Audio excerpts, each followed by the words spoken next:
will gather in your name, study your word. You welcome your Holy Spirit to dwell amongst us, that we may understand your word, and not merely our own understanding, but what God interprets the word that you placed in our lives to direct and guide us. We ask you in Jesus' name. So, King Saul gathered the people together. He, let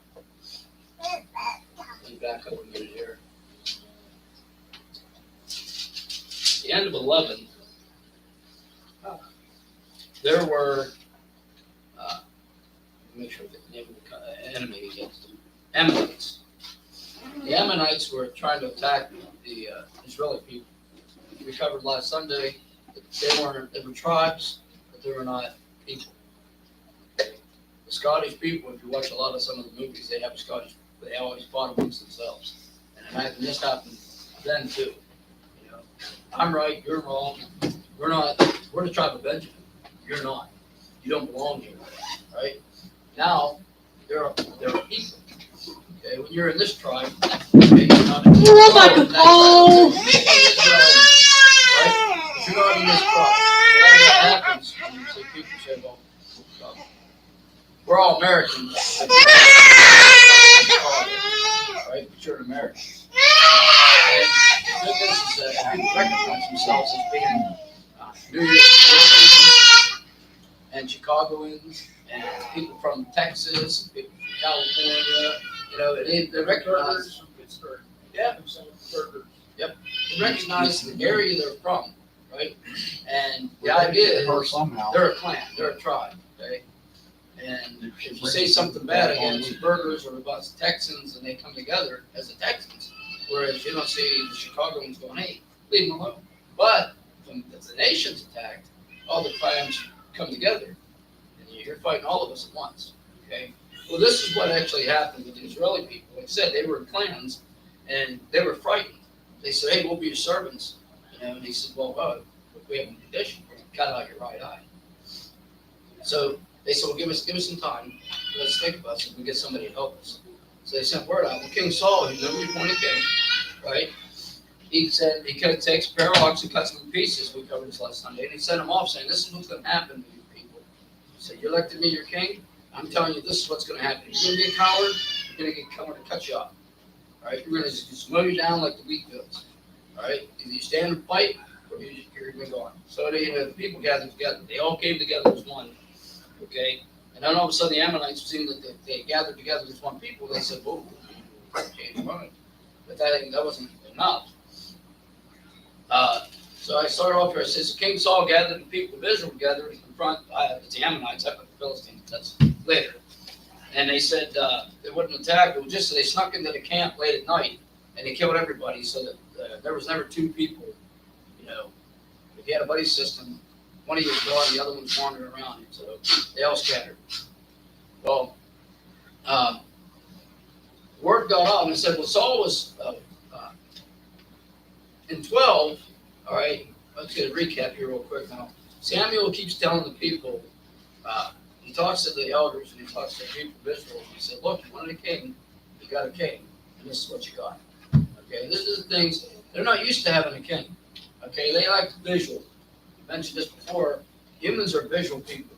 They have to either a touchy-feely, you got to be able to see it, or you can't relate to it. When you say God is everywhere, they go, well, I can't see it.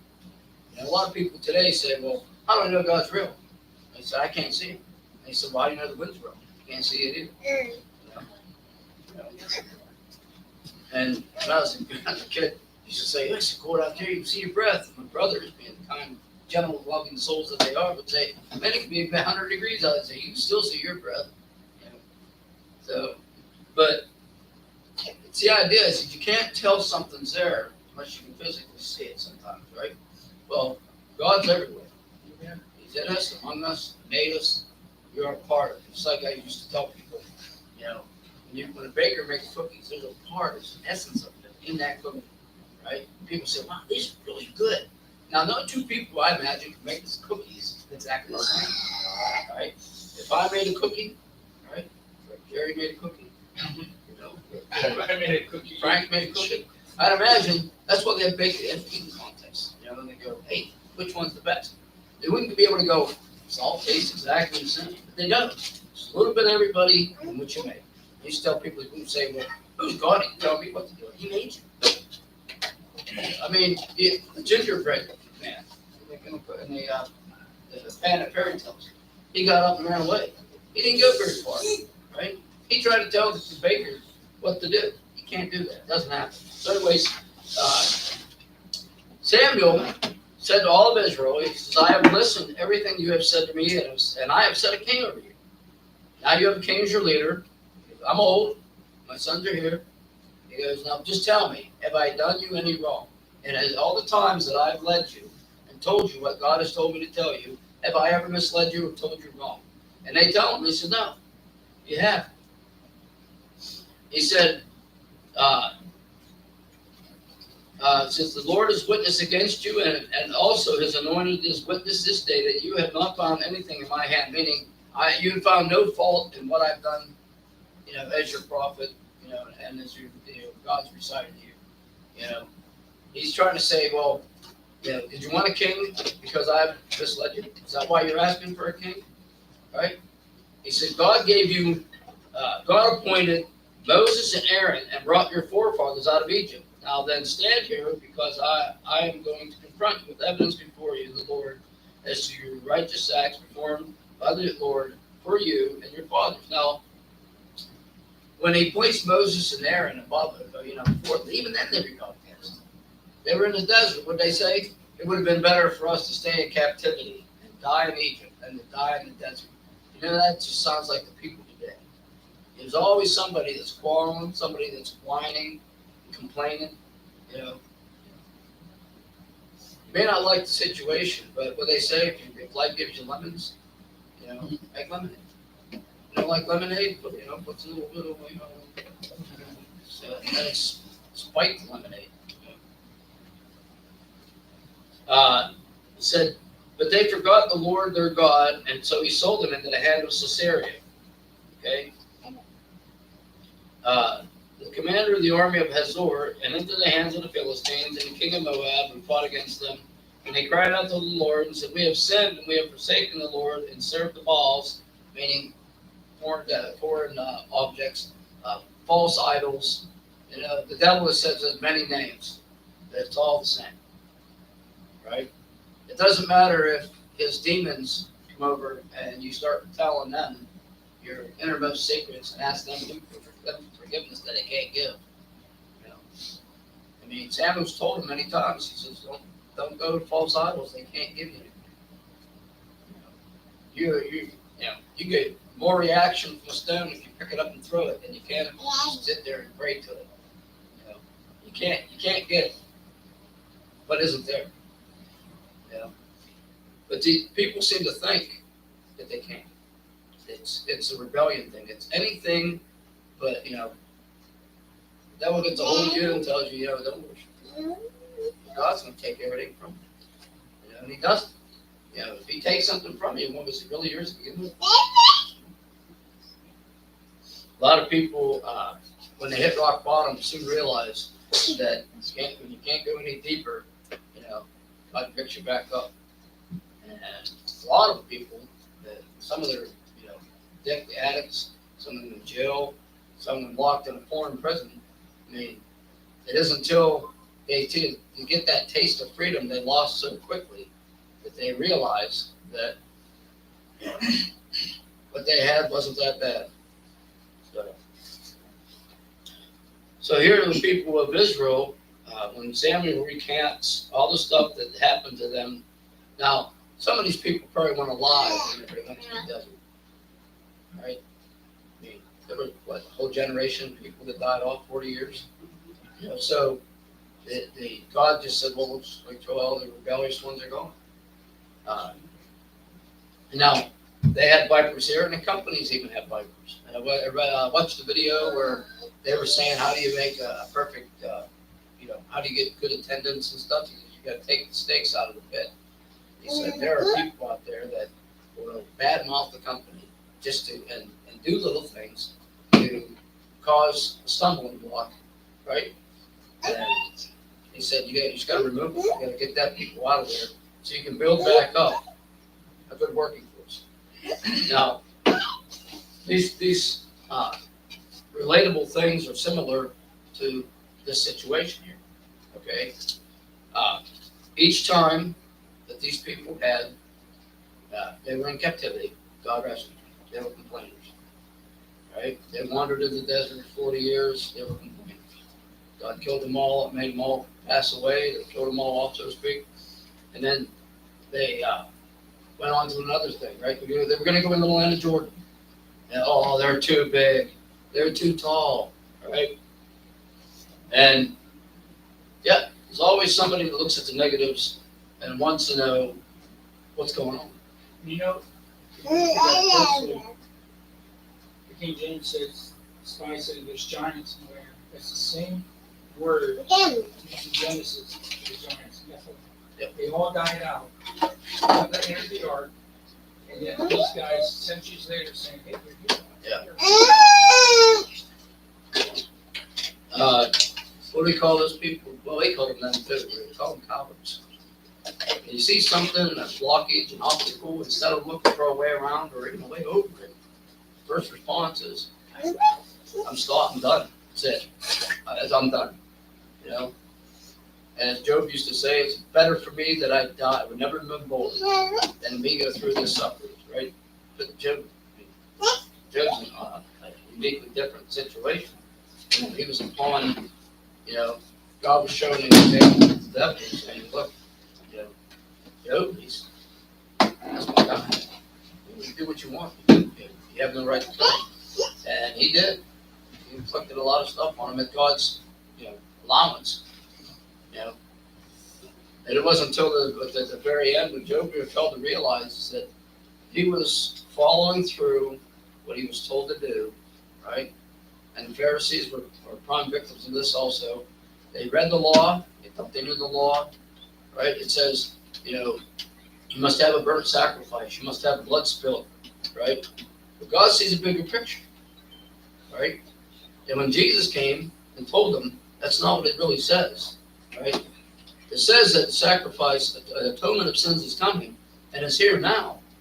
And they couldn't see it, It's like you read a lot of people that get a lot of education, and they read the stuff and they go, I know what it says. I know what it says. It doesn't say that. It says this, right? Hardcore, right? You can't listen to a new aspect or a new relation, right? I mentioned to my brother, I said down at work, I said, you get these people come in and go, hey, you got to do this. Okay, equipment don't work like that. And they go, well, it's designed to do that. It might be, but it don't do it. It don't work that way. And they don't believe it until they see it. My brother says when he worked at a cabinet shop, right? The guys come in and say, hey, you should be able to do this. He goes, should be able to, but it don't work that way. He says, you got to set the gun up so it does this. He goes, but it doesn't, he said you have to set up it like for an atomizer. He goes, but it doesn't atomize. He goes, I know. But that's the way it works. And then they didn't believe him until they saw it. And they go, it's supposed to work like that. May not be supposed to work like that, but that's the way it works. When I was in the Navy, we had guys fresh out of school, right? And they're like, oh, I know how this stuff works. The first thing forget everything they taught you in school, right? That's book knowledge. This is theoretically applied knowledge, and they are different. Some things overlap, a lot of it doesn't. So, on that side up, being distracted there for a second here, Samuel's back here telling these people, look, you were in captivity, you cried out to God, and he sent you a deliverer. And you didn't like the deliverer. So you cried out against the deliverer, so God said, hey, I sent these people to help you. You're rescued. And I say, he goes, no, you sent me into a land of giants. How are we supposed to get past that? God says, well, I'm going to get rid of them for you. I'm your king. I'll do everything you need to keep you going. They needed somebody they had to see. He said, and the Ashtaroth, which is still, like I said, false idols. But now deliver us from the hands of our enemies, and we will serve you. Then the Lord sent Jerubbaal, Barak, Jephthah, and Samuel. And he delivered you from the hands of your enemies on every side so that you live securely. He's telling them, Every time you cried out for a deliverer, some of you had to be able to see, I sent you somebody, right? But you weren't happy with that. Sam was telling me, he says, but when you saw that Nahash, king of the Ammonites, was moving against you, you said to me, no, we want a king to rule over us. Even though the Lord your God is your king, now here is your king that you have chosen, the one you asked for. See, the Lord has set a king over you. If you fear the Lord and serve and obey him and do not rebel against his commands, and if both you and the king who reigns over you follow the Lord your God, good. But if you do not obey the Lord, and if you rebel against his commands, his hand will be against you as it was against your fathers. So he's still telling them, look, you kept asking. God's giving you what you're asking for. And he's telling you it's not what you really want. Okay? God knows what a king does over things, right? God knows what a male or a human king does over everything. And it's never been any different. People say, oh, that was the greatest queen that we ever had. No, it wasn't. You know, she may have ruled your kingdom and made prosperity, you know, but God is the greatest of all kings. He knows what you want before you ask, right? And he knows what's great for you when you don't know, right? You may think that this is what I really need, and you know, right? Which is why a lot of people play the lottery thinking a lot of money is what they really need. They don't get it. But they're still, and make their way through life, right? People have to lose it and win. That's a Me. good odds. Me, The same. every time, me. I play for fun. I try to tell myself that. So anyways, it says, now then, stand still and see this great thing the Lord is about to do before your eyes. Is it not wheat harvest? And you realize that what an evil thing you did in the eyes of the Lord when you asked for a king? And Samuel called upon the Lord that same day, and the Lord sent thunder and rain, so that all the people stood in awe of the Lord and of Samuel. So, wheat harvest. Nine more. You know, God sent rain and wind and just knocked it all down. Right? He did this once before, and they still didn't understand. Sure. What is it? The big thing devil likes to do is go in. Yeah, God's loving God. That's why he destroyed all your wheat. That's why he killed all your cattle. That's why he took your son and your daughter from you. You know, that's not the truth. You know, God takes things and does things in accordance with his will, and you should be praising the little time you had with whatever you had. You know, and know, you know, I mean, what was it? My brother Richard used to tell me, so the pastor down south said, if I die, you all pray me back to life, because when I come back from heaven, I'm going to eat every one of you. You know? There's a legend about Lazarus that Jesus brought back to life. Not biblical, but the legend says that he lived despondently, depressed the rest of his life because of what he was missing.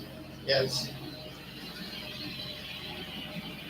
Yeah, that's good. There's a country song that says, haven't had visiting hours. I'm like, yeah. There's no way I want to go visit. Not going to do that. G. Campbell Gordon lost his little daughter, maybe age 12 or 13, whatever it was. In one of his commentaries, he says, we miss her dearly, but we would never try to call her back. Well, Stephen King showed everybody in Pet Cemetery what happens when you call them back. You know? And that cat was vicious, and that kid was even worse. So he says, do not be afraid, because he saw the people were devastated when he saw the massive storm. You've done all this evil, yet do not turn away from the Lord, but serve the Lord with all your heart. Do not turn away after useless idols. They can do no good, nor they can rescue you.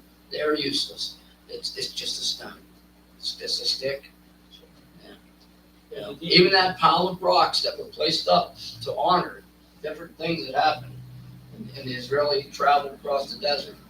You know, they would place stones up, you know, name them, you know, different things. I mean, we covered it when Saul was sent to the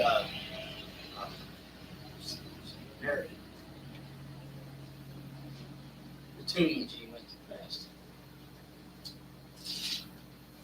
The tree of Tabor. Before that, he went to the tomb of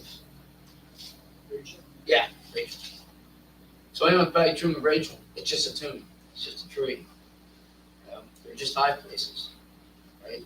They are not anymore, going to get you closer to God than as if you're standing at the bottom of the ocean or on the top of Mount Everest. Yeah. Either one. Today, there's people who think that you get in a cathedral, a fancy church, whatever, you're closer to God, you have this image, the saint or whatever in front of you, you're closer to God, and so you're farther away. I saw, they showed on the news this morning, a YouTube clip that showed, oh, breaking news, the Pope's addressing the Vatican. And there were people cheering and, hey, if you like the Pope, you think it's great that he's feeling better, that's one. But I would find it very hard pressed for me to be standing there amongst those people and going, oh, great, God saved him. Well, that's great, God saved him, but yeah, that man ain't getting you any closer to that man. So he tells him, he says, for the sake of his great name, the Lord will not reject you, because far be it from me that I should sin against the Lord by failing to pray for you. And I will teach you the way that is good and right. Be sure, fear the Lord, and serve him faithfully with all your heart, and consider what a great things he has done for you. Yet if you persist in doing evil, both you and your king will be swept away. So he's telling him, he said, look, God's had enough, pretty much. That's a long time of you rebelling against him. Little things happen, and automatically you're running and going, hey. Until it gets beyond your control, and then you pray, going, hey, God save us. We still do it today. 9/11 is a prime example of it. The fires of California, fires in Texas, any major thing that happens, earthquakes, automatically people run to God. Please save us, please save us. There's going to come a time when there ain't going to be anybody to run to. We've seen that in our study of Ezekiel 39. God tells the prophet, he says, let me out, let me out, let me call. That prayer never return. Yep. So when we get in here now, Israel is a king. Okay? His first act, he sends off, cuts calves in half, which is it's a picturesque threat. Okay? What do they used to say? It's like putting a horse head in bed. Right? Pretty much. A dead fish. Right? They used to do it as symbolic. It said you're going to be sleeping with the fishes. So he cuts the calves up and sends them up, saying, this is his example, saying, look, if you're cowardice and before me any longer, you're going to get killed by me. You ain't going to worry about the Ammonites. Sneaks into the camp and kills them all, almost all of them. Next thing he does, Saul chooses 3,000 of Israel's men. Okay? Samuel told him, God, he said, your king's going to do this. He's going to take your sons and daughters for his own use. So he takes 3,000 men. Okay? And he takes 2,000 of them, and he goes to Gilgal. Or is it?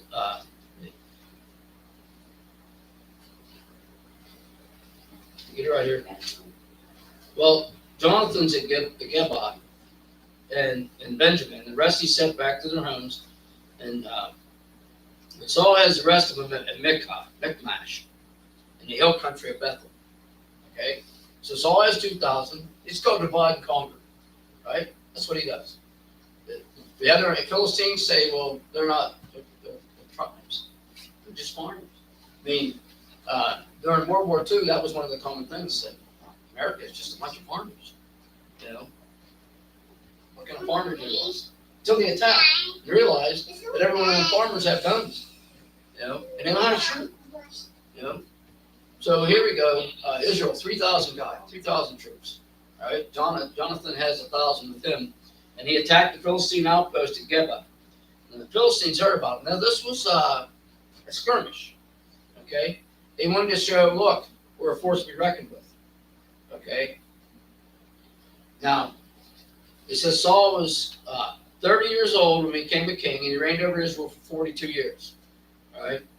Now, after this, it says Saul has attacked the Philistine outpost, and now Israel has become a stench to the Philistines, a thorn in their side, as you would say. And the people were some of the joyed Saul at Gilgal. Now, this skirmish was, like I said, this was to make an announcement. This was to make a statement. Okay, we do it many times today. right? A lot of times, when the country wants to attack you, they want you to surrender. They'll come and attack a small section of you, and they'll pounder it so hard, right? Just one small section. It's not the whole country, but they want to threaten. They want to put fear into your country, so that the people will cry out, get you to surrender. Okay, it's a tactic. Now that's what Israel tried to do. Okay, and when it says Saul had a trumpet blown, what he meant was, what's meant by this is that he had word sent out, right? It was noise to be heard, you know. They let everybody know, right? We're a force to be reckoned with, okay? The Philistines assembled to fight him with 3,000 chariots, 6,000 charioteers, and soldiers as numerous as the sand on the seashore. They went up and camped at Michmash, east of Beth-aven. And when the men of Israel saw their situation was critical and their army was hard pressed, they hid in caves, they hid in the weeds, and they hid amongst the rocks and the pits and the cisterns. They hid. They ran. I mean, that's a lot of people. What was me? We are doomed. And the cry came out throughout the thing. As I said, you got those little cowards that meant, well, I don't want to go die. I'm not willing to die for you. You know. In the midst of many things, you find that there are a lot of people that are willing to give their lives up so that you can fight on. It's not a good thing. You know, you don't think of that in the midst of battle. Now, I was on a submarine. Okay, I know about battle. Fire breaks out on a submarine, it's a chimney. You know, if you don't have it under control in less than 5 minutes, you're done. It'll burn right through everything. So, that's conflict. You know, if a bulkhead breaks, yeah. But it's not against an enemy other than nature. But it's still an enemy. So, anyways, these people were crying. Now, it said some of them even crossed the Jordan into the land of Gad and Gilead. Saul remained at Gilgal, and all the troops were with him were quaking with fear. He waited 7 days for Samuel. Okay? At the time Samuel said he'd be there, but Samuel didn't come to Gilgal, and Saul's men began to scatter. So he said, bring me the burnt offering. He's not here. My men are scattered in fear, right? So what do you do? He goes, I'll do Samuel's job, right? See it today when many times, you know, hey, they'll be here. Can't wait for them any longer. Go and do it ourselves. Things fall apart because you don't know what you're doing. Saul was not supposed to do this, so he didn't know what he was doing.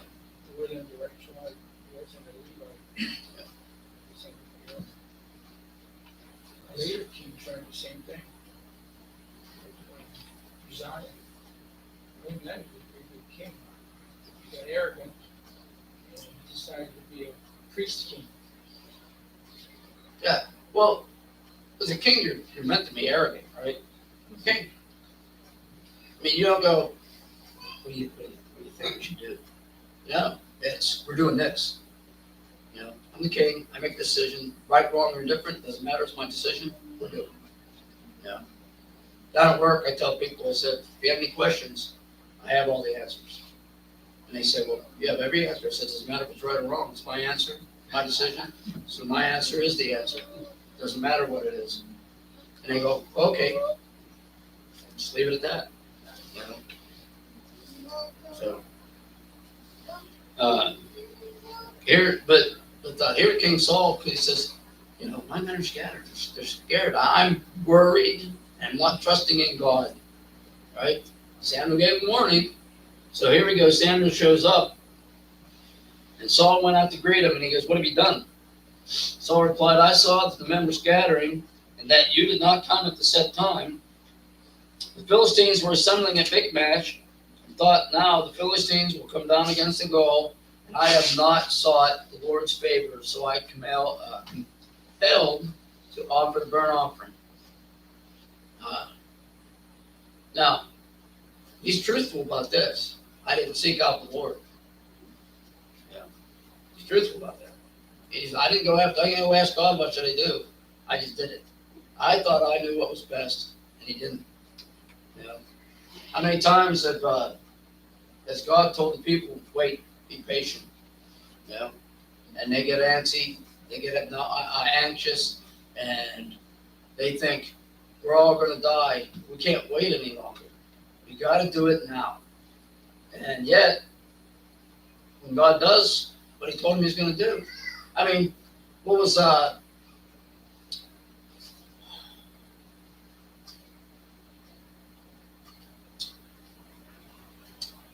purple clothing with Moses' bosom,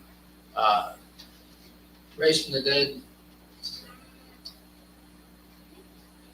What's the guy's name was raised from the dead? Lazarus. That's God's same name, same name. Lazarus is the rich man. Lazarus died. Different Lazarus. Yep. So Lazarus, when he died, right, and Jesus showed up, was it 4 days? 5 days later? Right?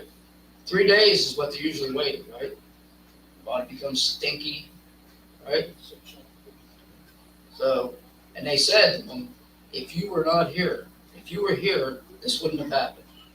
And Jesus says, you know, Lazarus, come forth. And they didn't believe, right? They didn't wait. They didn't have faith and trust, you know, that Jesus could, you know, God could make it better. You just wait and go on God. Do what God says. And trust, you know, the whole thing is, He's still your king, right? He sets up kingdoms and He knocks down kingdoms at His will. Okay? And He told them through Samuel. Samuel told him, look, if you don't turn away from God, what did Saul do? The first thing it was worried about the troops. He did the burnt sacrifice himself. It's not his job. Okay. Down at work, they said about the supervisors help out. I said, you know what? It is impossible for you to see the big picture if you're in the picture. Okay. As a supervisor, as management, a lot of times I was trained this way through the military. So you got to step back and watch the ants at work, so you can see what's happening indirectly. Right?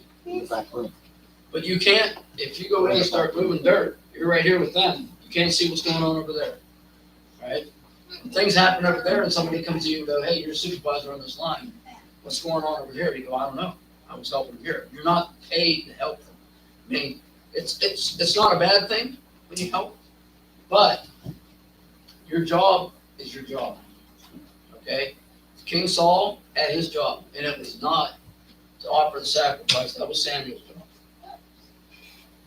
So he says, you acted foolishly. You have not kept the command the Lord God gave you.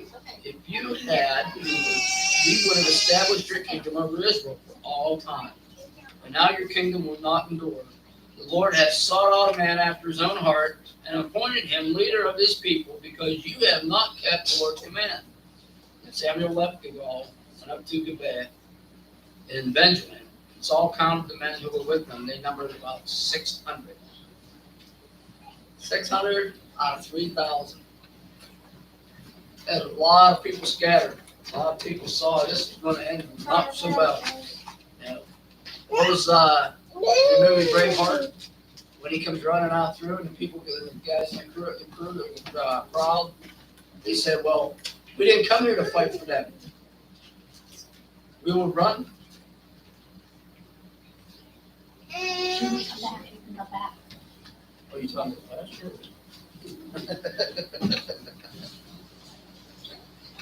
But in Braveheart, there's one scene where whatever, and he says, we're going to run and we'll live. Right? And he says, yeah, you will. But many years down the road, when you look back on your cowardice act today, where you're going to regret it, you can't go back in time and fix it. So, like I said, now they had numbered 600 out of 3,000. So Saul and his son Jonathan and the men with them were staying at Gibeah in Benjamin, while the Philistine camped at Michmash, and raiding parties went out from the Philistine camp in 3 detachments. One turned toward Ophrah, in the vicinity of Shaul, another toward Beth Horon, third toward the borderland overlooking the valley of Zeboim, facing the desert. And not a blacksmith could be found in the whole land of Israel, because the Philistines had said otherwise. The Hebrews would make swords or spears. So World War II, when the Russians backed up from the Germans, they burned every field they could come across, right? It's the same thing with Hannibal and the elephants. When they had to cross the Alps, it made it difficult for them because they couldn't get any food. If they had left the fields there, then the Germans would have made food and they ate and well and fed through the winter, right? So between the two of them, they burned all the wheat fields so that, the Germans would die off in the winter. Sure, we did the same thing in the Civil War. As the sea. Now, the Philistines did the same thing. They took all the blacksmiths. They came through your town and you had a blacksmith, either killed you or took you. This way, when the enemy comes through, they can't hire you to make them more weapons. Okay? They can't ask the baker, hey, can you make me a sword? Sourdough sword doesn't get you very far.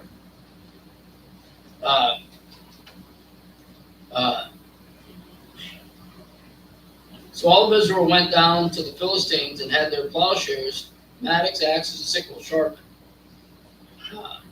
So they snuck into the camp, found the blacksmith, and had him sharpened. Now, if you have an army that vast, you can see, you don't know. What's the chances that you can tell what somebody looks like, a Jew and a Philistine? I mean, when we fought Vietnam and Korea, you could tell. You could tell by the look on their face, they didn't look the same as you. Right? Now, you can't tell. Right? The enemies we face today look just like your neighbors. You can't tell who they are. You can't tell till it's already over with. Right? So,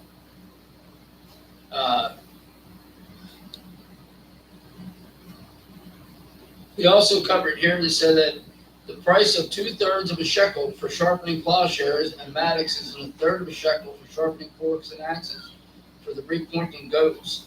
So on the day of the battle, now a soldier was Saul, Jonathan had a spear or a sword in his hand. Only Saul and his son Jonathan had it. The price went up. That's what they're saying. He said, look, if you want it done, and I'm sure that blacksmith's probably thinking, if I sharpen that sword or that shield or that spear for you, and word gets back, they're going to take my life. So it's going to cost you dearly. Right? And I'm going to make money while I can. So maybe I can pay the guy off that's come to kill me. I don't know what the circumstances were for the thing, but imagine it was that sort of situation. And what good does it do having the king and his son when you have these sharpened weapons?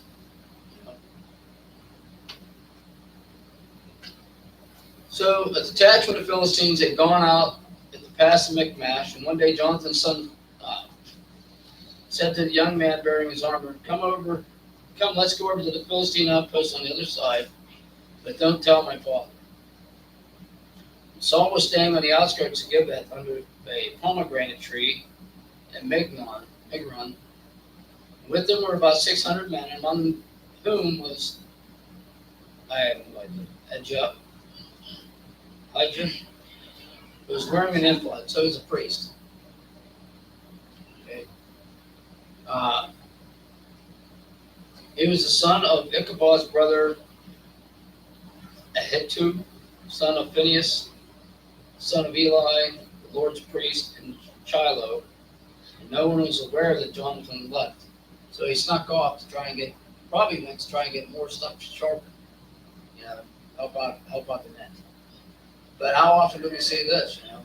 We're going to go, but don't tell my dad. All he's going to do is stop us.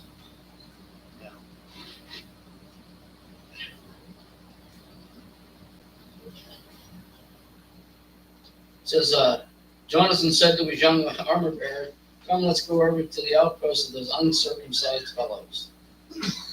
Heathens. Come on, let's go over to the enemy camp. Let's go amongst them heathens. Let's go amongst them evildoers. I mean, we do that today. We're fighting an enemy they're not right in the head. They're all nuts.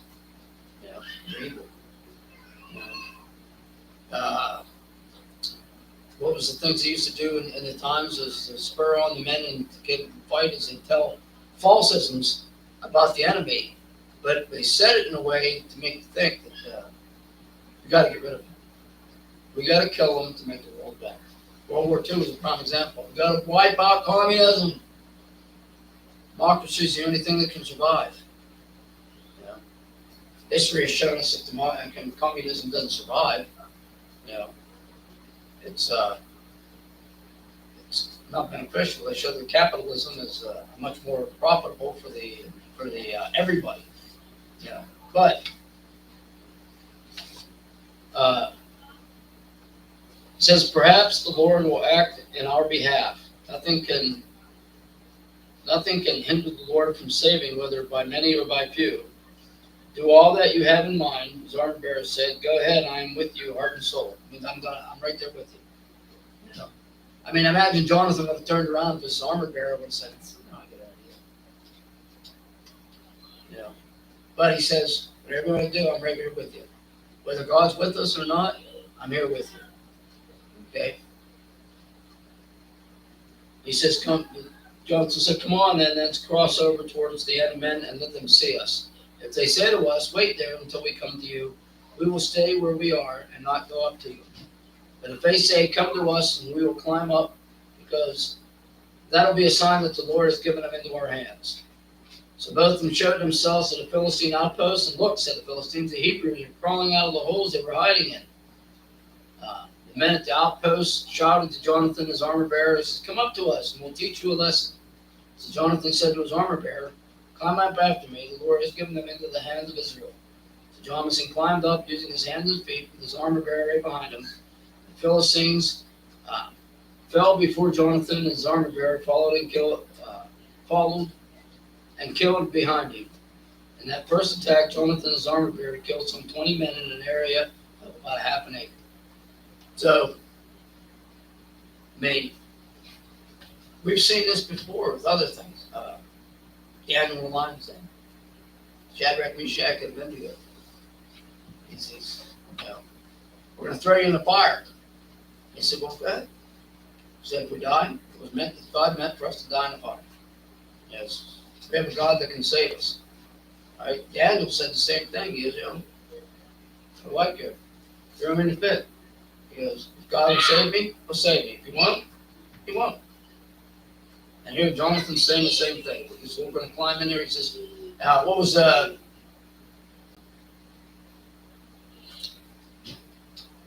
names of Luke? Names have always lived.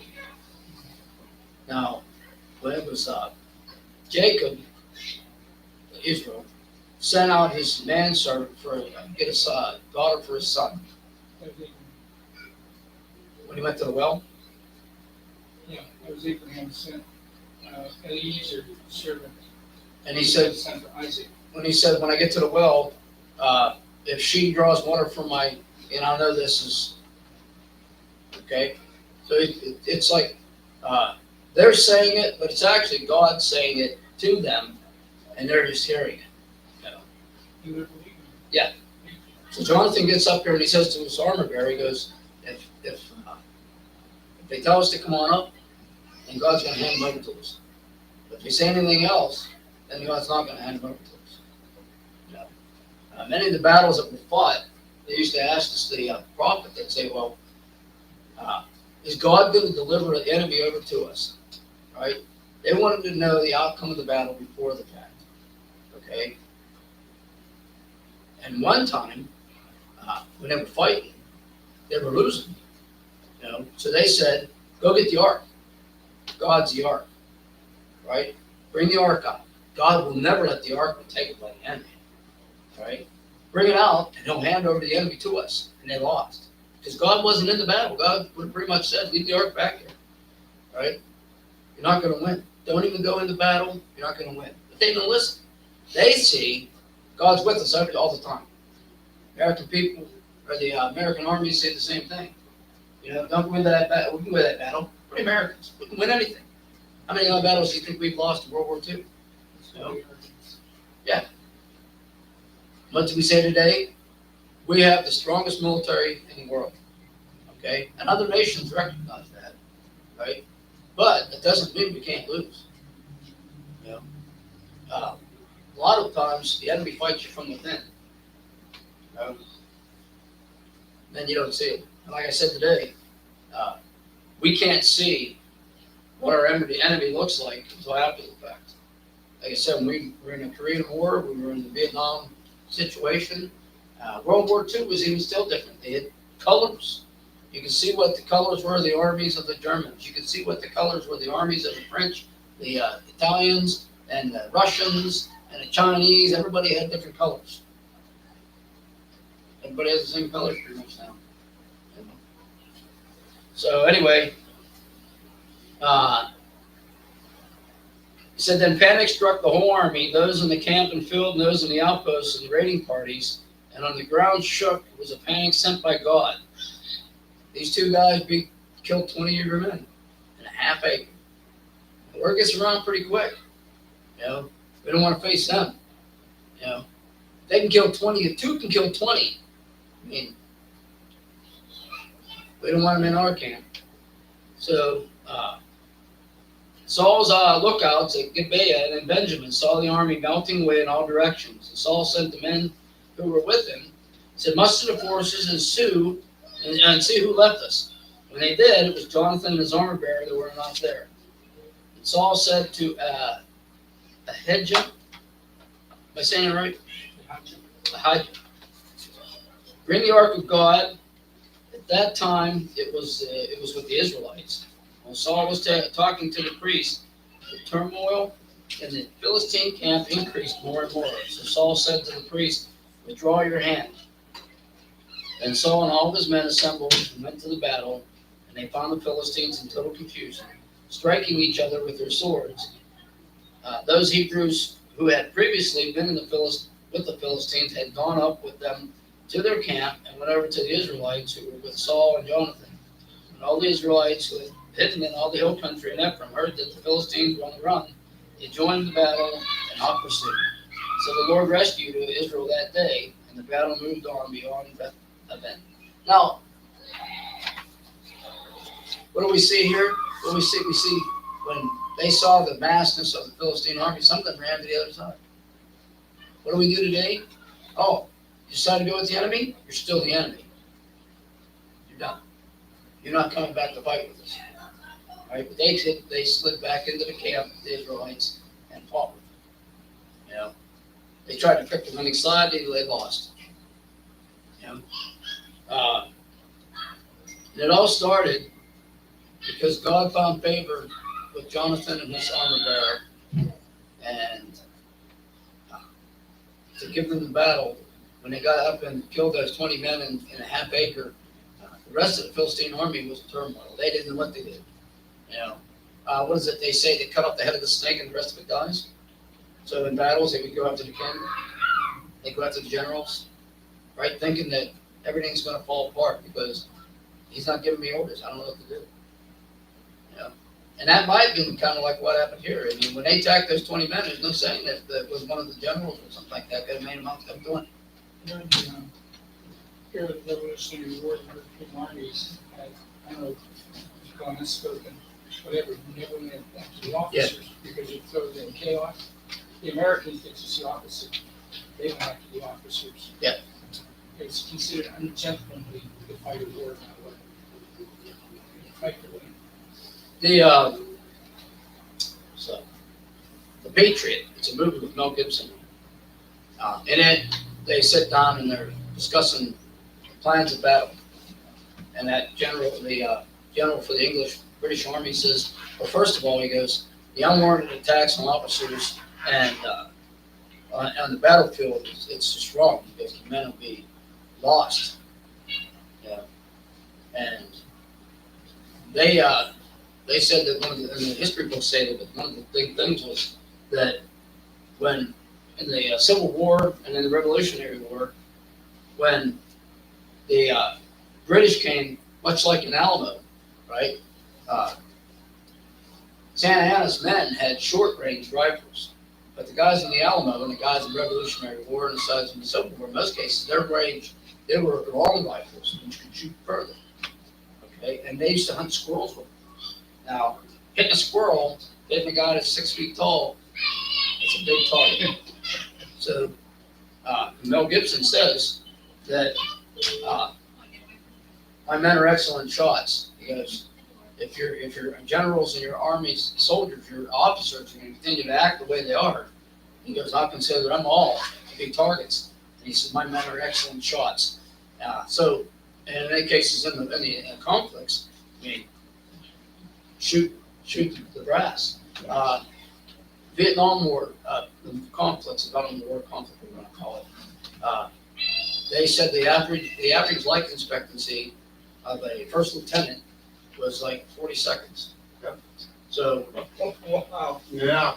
well, they stopped wearing insignia because if you can wear the insignia, they know what you are.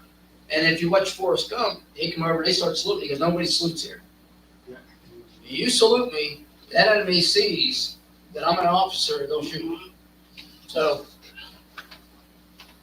prime examples of it. But when we get next in this here, we'll find that God is establishing a new leader, and his accuracy with a sling is unmatched. So, when we talked before about Goliath, he was like 9 feet tall. You know, there's Saul's only about 6 feet tall. So Goliath was saying they're 3 feet taller than him. And the men looked up to Saul because he was tall, right? He said he's like a foot and a half taller than the average height of the people there. This guy's 4 feet taller than all of them, right? That's a big difference, you know. Scary. Heavenly Father, we thank you for joining us today and expanding on your word and how you helped the Israelite people overcome their fears and how you dealt with them with their fears, as you do to us today. You tell us today to trust in you, and many times we can't see you, so it's hard for us to trust in you. It's hard for us to see what's happening around us. We have no visual effects. I want to thank you for delivering your word today through me and through others. Pray with Jerry as he brings the message. We thank you in Jesus' name. Thanks.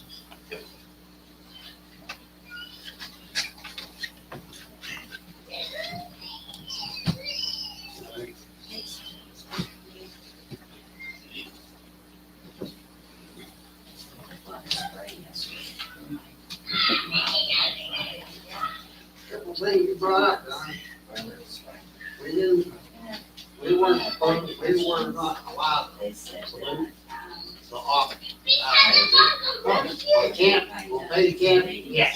I said, I don't care what you call me, what you do. Don't salute. Yeah, they don't, Tuck them underneath. yeah, but it wasn't, that was, so. They could, yeah. Yeah, they tuck them under, do this. Collar underneath. Yeah. Look at her go! Woo! You just got a strawberry. You Or did that? raspberry.